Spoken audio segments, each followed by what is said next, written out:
E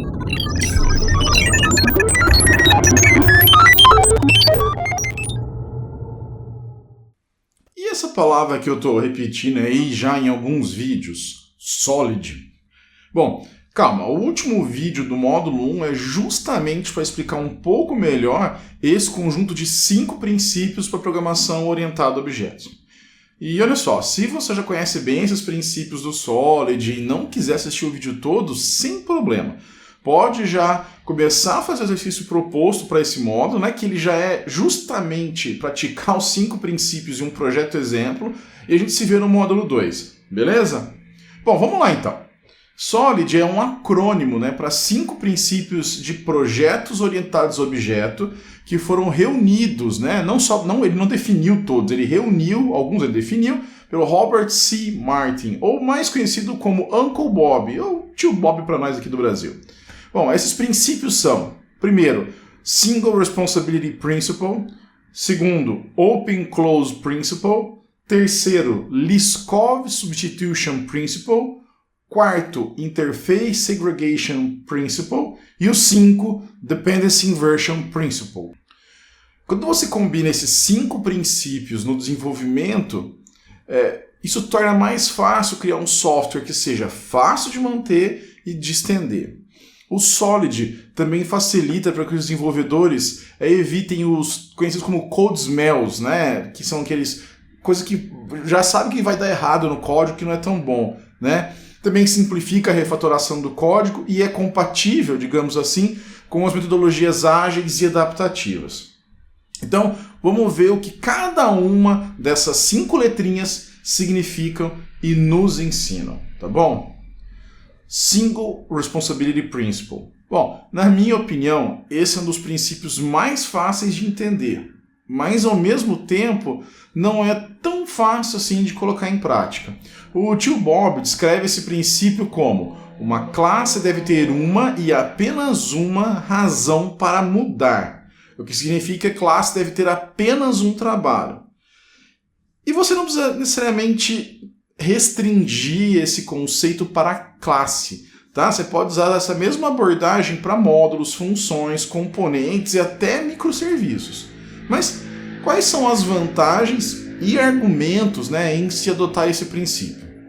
A resposta para essa pergunta é relativamente simples, tá? O princípio da responsabilidade única vai tornar o seu código mais fácil de implementar e prevenir, sabe, aqueles inesperados efeitos colaterais de mudanças que vão acontecer no seu código. Por exemplo, sabe aquele negócio de você adicionar uma funcionalidade e aí de repente uma coisa lá do outro lado parar misteriosamente de funcionar? E aí vai ter algum desenvolvedor falando: estranho, esse erro aí é meio aleatório, eu nem mexi nessa parte aí. Então, não existe isso de erro aleatório ou alguma coisa parar de funcionar por vontade própria. Bom, pelo menos por enquanto.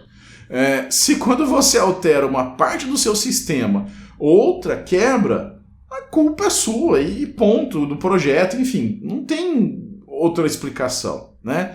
E quando você tem classes ou até funções que têm apenas um objetivo, é muito mais fácil de saber onde está o problema que você quer corrigir ou onde deve colocar a nova funcionalidade que você vai criar. Isso quer dizer que eu devo criar, então, classes que tenham só uma função? Não falei nada disso. Bom, vamos entender isso com um componente do Jetpack, o Room. A arquitetura do Room é basicamente assim, com uma classe anotada com database, que vai ser o ponto de interação do app com o que está salvo no banco de dados, tá? E aí, para que esses dados sejam acessados, existem os Data Access Objects, conhecido como DAO, né? Esses objetos eles têm como objetivo gerenciar as informações salvas no banco de dados. E a maneira como que esses DAOs fazem o controle é através das entities, né? Que acaba por fim sendo representadas como tabelas dentro do banco de dados. Mas vamos focar aqui no DAO. Para explicar o princípio da responsabilidade única, como eu disse, a função do DAO é fazer o acesso ao banco de dados em si, o que inclui operações de inserção, busca, atualização e até exclusão. E como seria a implementação de um DAO? Aqui nessa classe, bem simples, tá? Ela representa o acesso aos dados do usuário. Então a gente tem 5 diferentes métodos executando cada uma dessas operações que eu falei, né, operações específicas. E mesmo assim, a classe, nesse caso até uma interface, continua tendo um único objetivo, que é acessar os dados do usuário no banco de dados. Tá? Agora, se a gente adicionasse uma classe, a essa classe, a criação da tabela, ou sei lá, a criação dos índices como parte da implementação, aí sim a gente estaria colocando mais de um objetivo na classe, que nesse caso seria a criação física, digamos assim, do banco de dados. Tá? Outra vantagem desse princípio é que o seu código passa a ser mais legível, mais fácil de entender e que até dispensa a inclusão de comentários em alguns pontos. Como? Bom, vamos usar a mesma abstração de usuários, mas agora usando a classe que cuida da validação dos dados quando você cria um usuário novo, tá? E que dentro dessa classe tem a CPF, CEP, e-mail como alguns dos seus atributos. Então, a gente vai precisar validar esses valores na hora de criar um novo usuário. Para facilitar, vamos aqui ter um construtor que recebe o username, nome completo, CPF, CEP e e-mail. E aí dentro do construtor temos que validar o CPF, o CEP e o e-mail. Como você faria isso? Muito provavelmente, né, dependendo de como você organiza as funções, você ia criar uma função, por exemplo, valida dados do usuário. E dentro dessa função, um código mais ou menos assim, né? Que nesse código você vai acabar colocando esses comentários para dizer em qual parte da validação você está, certo? Para você poder explicar ali o que o seu código faz. E aí, quando uma nova propriedade for criada, então, sei lá, você coloca agora, precisa do número do passaporte, e esse número do passaporte tem que ter uma validação, né? Aí você vai colocar mais um if nesse código. Na verdade, vai ter que ir lá e alterar esses ifs aí. Agora, vamos mudar e deixar que as funções tenham uma única responsabilidade e quebrar em outras 3 funções. CPF is valid, CEP is valid e e-mail is valid. Eu misturei inglês com português, mas beleza. E sua função valida dados do usuário. Só faria o seguinte retorno simples, né? Então, se você tirar os comentários, com certeza continua entendendo o código, já que o nome de cada função te mostra exatamente o que você está verificando.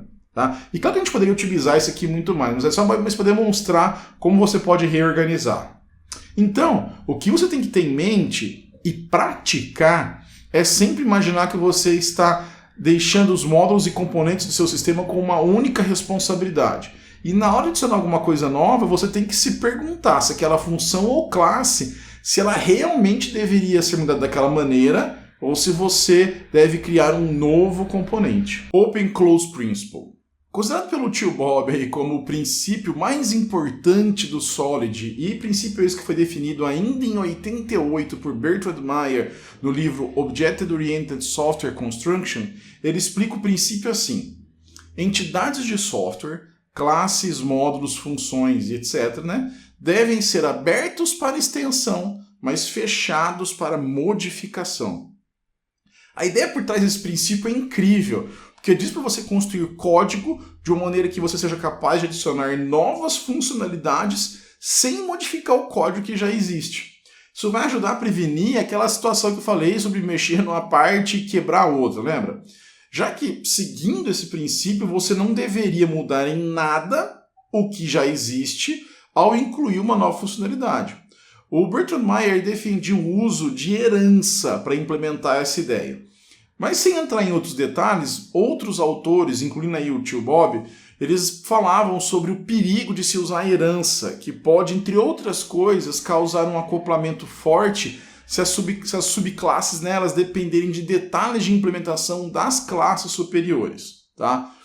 Foi então que esses outros autores, vários deles, definiram esse princípio para Polymorphic Open Closed Principle, usando então interfaces ao invés de herança para permitir diferentes implementações, que você pode facilmente substituir sem mudar o código que está utilizando essas interfaces, né? As interfaces elas devem ser fechadas para modificações e você pode promover novas implementações para estender a funcionalidade do seu sistema. O principal benefício de se usar interface é que assim você vai adicionar um novo nível de abstração, né? E ele vai gerar um acoplamento fraco entre as camadas, já que as implementações de uma interface são independentes, né, e elas não precisam compartilhar nenhum código entre si. É claro que se você considerar que é benéfico para o seu projeto o compartilhamento de código entre classes, pode usar tanto herança como a composição, né? Você não é obrigado o tempo inteiro a ignorar isso. Para entender como esse princípio funciona, vamos usar um exemplo clássico, né, que é o das formas, shapes. E eu vou misturar de novo um pouco de inglês e português aqui. Temos então uma classe rectangle, bem simples, com altura e largura, tá bom? E agora, a gente quer fazer uma classe que ela vai ser para calcular a área dessas outras classes, né? Porque a gente está seguindo o princípio da responsabilidade única aqui. Nada demais, certo? Agora imagine que você leva isso para o seu PO ou algo assim e essa pessoa fale: ah, legal, legal. Mas sabe, eu queria que calculasse a área de círculo também, porque a gente vai lançar uma versão que tem círculos. Aí você vai lá e cria a classe Circle, né? Acho que é o mais intuitivo aí. E claro, você vai lá e vai mudar aquela classe que calcula a área para poder checar qual que é a forma e aí fazer o cálculo do jeito certo. Beleza? Bom, e aí adivinha o que acontece quando você mostra para o PO novamente? É, isso mesmo. Ele te pede para fazer mais uma mudança, sabe? Olha só, já que foi tranquilo você colocar o cálculo do círculo aí, será que tem como a gente colocar o cálculo da área de um triângulo também? Coisa simples. Vai falar que você nunca ouviu isso aí de alguma pessoa aí, um arquiteto, um PO, alguma coisa. Mas bom, antes de você cometa algum crime, né, ou peça demissão, vamos então usar o princípio do Open Closed. Então a gente vai definir uma interface que represente as formas. Shape, tá? Então, todas as classes agora você vai alterar para que elas usem essa interface. E aí implementar os cálculos de cada um dentro da sua própria implementação. Tá? Então, porque ela representa o objeto, então você não estaria infringindo o single responsibility se você colocar dentro dele como que ele calcula a sua representação. Tá? Então, a gente vai ter aí circle, rectangle, todas elas estendendo de shape, né? Implementando o shape. E como agora a gente moveu a responsabilidade de saber qual a maneira de se calcular a área de uma forma para a própria forma, o que faz muito mais sentido, agora o método para calcular a área pode ficar muito mais simples, dessa forma assim. Mas aí você está pensando, pô, mas desde a primeira eu já podia ter feito o código dessa maneira, já ia evitar esse vai e volta todo. Então, depende, né? Você já ouviu falar de otimização precoce? Por isso, depende do contexto. Se você soubesse que futuramente o sistema precisaria suportar outras formas, sim, aí você já poderia preparar o seu código para isso. Mas se você não tem nenhuma evidência que te indique que o código vai ter que mudar, você não precisa gastar tempo prevendo essas possíveis mudanças no código. Liskov Substitution Principle. Né? Esse princípio, acho que tem a definição mais complexa de todas. Essa definição foi dada por Barbara Liskov, né, na nossa apresentação Data Abstraction em 1987, e pouco tempo depois ela foi registrada em um artigo com uma coautora, Janet Wing, e elas dizem assim, ó, presta atenção, seja θx uma propriedade comprovável sobre objetos x do tipo T. Então, θy deve ser verdade para os objetos y do tipo S, em que S é um subtipo de T. Uou, deu um pam aí. Tá bom, vamos introduzir isso aí. O que ela quis dizer é que objetos de uma superclasse devem ser substituíveis por objetos de suas subclasses sem quebrar a aplicação. Isso vai requerer que os objetos da subclasse eles vão ter que se comportar da mesma maneira que os objetos da superclasse. Ou seja, você pode implementar regras menos restritivas, mas não forçar regras mais rígidas para as subclasses. Caso contrário, qualquer código que invoque esse método com um objeto da superclasse pode acabar recebendo um erro, um exception, um out. Também a gente pode usar o exemplo das formas para demonstrar esse princípio e como que ele funcionaria. Vamos dizer que a gente criou uma forma retângulo, que tem altura e largura, certo? Simples. E aí, quando você vai definir o quadrado, você pensa assim, o quadrado é um tipo de retângulo, eu posso aproveitar e fazer um quadrado ser uma subclasse de retângulo, não é verdade? E aí você implementa a herança. Aparentemente não tem nenhum problema, certo? Já que o quadrado pode facilmente substituir um retângulo, já que os quadrados têm o mesmo comportamento de retângulos, não é verdade? Bom, então vamos criar uma classe que calcula a área de retângulos, e já que é um quadrado, deve funcionar também, não é? E agora, se a gente executar esse método aqui? Esse método, o que ele está fazendo? Ele está testando como você calcula a área dessa forma. E aí a área retornada não é 25 como esperado, porque ela é um quadrado, mas 10, porque ela não se comporta, na verdade, como uma superclasse. Ou seja, esse tipo de herança viola o Liskov Substitution Principle, Interface Segregation Principle. Não estava fazendo uma consultoria para a Xerox, né? Ele estava ajudando a construir o software para uma nova impressora deles. O tio Bob definiu o princípio como clientes não devem ser forçados a dependerem de interfaces que não usam. Você pô, Neto, isso aí é meio óbvio, né? Mas esse talvez é um dos princípios mais fáceis de ser violados, sabe? E o objetivo desse princípio é similar ao Single Responsibility, né? Que é reduzir os efeitos colaterais e a frequência da necessidade de mudanças pela separação do código em múltiplas partes independentes. O que esse princípio te diz, na verdade, é para definir interfaces que sirvam a um propósito específico e não incluir aí novos métodos para cumprir uma nova tarefa que está subjetivamente ligada, sabe? No desenvolvimento do Android, a gente vê isso muito bem empregado nos listeners de botão, por exemplo, sabe? Onde a gente tem o OnClick Listener, o OnLongClick Listener, o OnTouch Listener e por aí vai. Mas imagine que na hora de projetar isso, a pessoa que estava fazendo a arquitetura resolvesse fazer algo como OnActionListener, para tratar as ações daquele botão, e dentro da interface teria os métodos OnClickButton, OnLongClickButton, OnTouchButton e por aí vai. Seria aceitável, certo? Não parece estar violando o princípio da responsabilidade única, já que poderia dizer que a responsabilidade dessa interface é tratar as ações de um botão em relação à interface, né, a interação com o usuário. Tá, mas aí acontece que, na maioria das vezes, a gente acaba utilizando muito mais só o OnClickListener. E aí a classe que implementa essa interface teria que também implementar uma série de outros métodos, né, e aí possivelmente deixar eles vazios, porque não utiliza esses métodos. Então, apesar de aparentemente não violar o primeiro princípio, vai acabar gerando um código acoplado e que pode ter efeitos colaterais, como por exemplo a mudança de assinatura de um método da interface que talvez nem esteja sendo implementado, mas que vai acabar quebrando na hora de fazer uma mudança. Complicado, né? Dependency Inversion Principle. Bom, chegamos então ao quinto e último princípio. O princípio da inversão de dependência é tão simples quanto importante, que módulos de alto nível que provêm em lógica complexa devem ser facilmente reusáveis e não devem ser afetados por mudanças em módulos de baixo nível, que expõem a funcionalidade utilitária. Bom, para conseguir atingir esse nível de arquitetura, você vai precisar lançar mão de abstrações, né, que elas vão desacoplar os módulos de alto nível dos de baixo nível. Baseado nessa ideia de desacoplamento, Roberts e Martin ele define o princípio em duas partes, tá? Uma, módulos de alto nível não devem depender de módulos de baixo nível.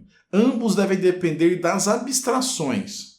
E abstrações não devem depender de detalhes. Detalhe é o que devem ser, os detalhes é que devem depender das abstrações. Tá. Bom, o jeito mais simples de explicar isso, na minha opinião, é esse desenho aqui que mostra quando uma classe referencia direta a outra, né? E quando as duas devem passar a referenciar e depender de uma interface, tá? Mas, para deixar um pouco mais claro, vamos pensar em um sistema de automação residencial, tá? E aí a gente tem que controlar os dispositivos que, para esse exemplo, vão ser a lâmpada e um ventilador, tá? Primeiro, vamos começar então, lembrando que a questão de fazer abstração, né? Vamos começar então pela interface do interruptor, ou em caso do inglês, switch. né, que depois pode ser aplicados em tipos diferentes de interruptores que você pode ter aí na sua casa, na sua empresa. Essa interface vai permitir que a gente implemente depois vários tipos de interruptores, como por exemplo controle remoto ou até uma interface por voz. Chique, né? Agora, a gente tem então que definir uma interface que irá nos dizer que um equipamento pode ser ligado e desligado. Como o nome em inglês ficou melhor, eu vou manter lá, vamos chamar de switchable. Tá?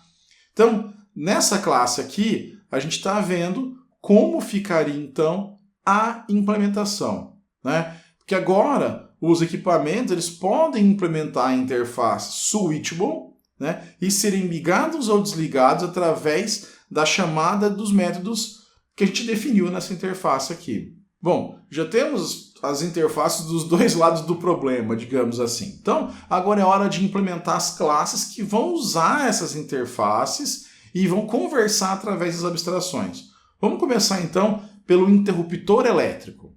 Como você pode ver, o interruptor elétrico se refere ao cliente através da interface, já que é só isso que o interruptor precisa saber, ao invés de ter que chamar um método de uma outra classe. Você não precisa saber se é um ventilador, se é uma lâmpada, se é um liquidificador, né? Então agora a gente pode implementar a lâmpada e o ventilador, que irão implementar a interface switchable, nesse caso, e que vão poder ser controladas pelo Electric Power Switch, sem que esse precise saber o que exatamente está controlando. Olha que legal. Então, começando pela lâmpada, ela não precisa entender como ela vai ser ligada ou desligada. Ela não depende da forma que seja ligada, desde que seja o comando chamado da forma certa, e aí ele vai ativar a funcionalidade da forma esperada. Por isso a gente vê aqui que só programamos o liga e desliga. Nesse caso, dando um print para a gente demonstrar o resultado no console. Bom, e a mesma coisa para o ventilador. Seguindo a mesma ideia, o ventilador não tem que saber quem ou de que forma ele vai ser ligado, tá? Bom, depois disso, você pode implementar os outros métodos de acordo com cada aparelho. Por exemplo, colocar um controle de potência no ventilador, sabe aqueles tradicionais 1, 2 e 3 que tem na maioria deles? Ou até programar modos de cenas para as lâmpadas e permitir que o usuário ajuste a claridade ou a cor da lâmpada e tal. Mas aí são comportamentos específicos de cada equipamento. E por isso eles não estão na interface, tá? Já que isso realmente pertence ao nível mais baixo da implementação da funcionalidade. E o switch não tem que saber que tem aquilo lá. Para ele não interessa aquilo.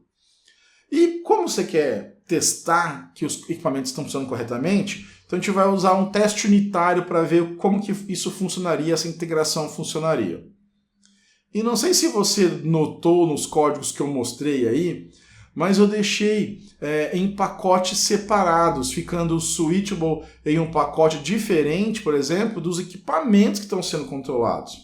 Apesar disso não fazer muita diferença, ou diferença nenhuma no ponto de vista de código, mas fazendo assim deixamos nossas intenções mais claras, deixando com que as classes de baixo nível que executam as operações dependam inversamente da abstração. E assim a gente pode liberar, por exemplo, as interfaces de alto nível como APIs públicas, que possam ser utilizadas por outras classes, ou simplesmente para deixar o nosso código extensível o suficiente para criarmos novos equipamentos sem causar mudança na árvore de dependências. Olha que coisa linda. Nossa, é bastante coisa, né? Mas não se preocupe não, tá? Agora nós vamos praticar esses princípios em um exercício aqui nesse módulo. Mas também eu vou retomar o conceito de cada princípio quando a gente estiver usando algum deles em algum dos componentes na hora que a gente estiver estudando. Eu espero que tenha ficado um pouco mais claro, mas se não ficou, não tem problema. Volta, assiste o vídeo novamente, quantas vezes for preciso, e não deixe de ver os materiais complementares que eu indiquei aqui na página dessa aula. São livros que eu já li, outros que eu estou lendo, que vão te ajudar a entender melhor esse princípio, tá? E se ficou alguma dúvida, utilize o fórum para perguntar. Então, é hora da gente sair do mundo da teoria, das abstrações da arquitetura, que eu acho fascinante, pelo menos, para ver como isso funciona na prática no desenvolvimento Android. Pronto aí para a gente mergulhar nos Architecture Components e explorar novas ideias? Bom, então vamos lá para o módulo 2. Mas olha só, antes Por favor, preenchem a avaliação do módulo. Vocês sabem que são a turma número 1 desse curso e eu gostaria muito de saber o que você achou do conteúdo, se ficou faltando alguma coisa, ou talvez algum assunto que você esperava ou gostaria que eu tivesse comentado também. Beleza? Abraços e te vejo no módulo 2.